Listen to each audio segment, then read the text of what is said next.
Magandang umaga, ngayon po ay araw ng Huwebes, October 10, 2024. Update po muli sa lagay ng panahon. Ayon po sa Pag-asa, northeasterly wind flow ang nakakaapekto sa extreme northern Luzon. Wala pong bagyo o low pressure area na minomonitor sa loob po at labas ng Philippine Area of Responsibility na maaaring makaapekto sa ating bansa.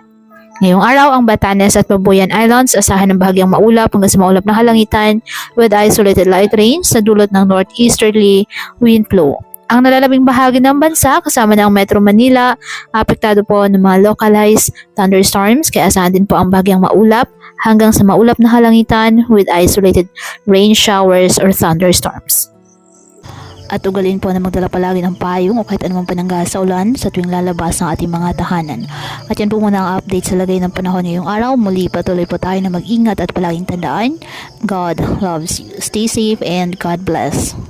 Kaya patuloy pa rin po natin na pinag-iingat ang ating mga kababayan sa banta po ng mga pagbaha at pagguho ng lupa.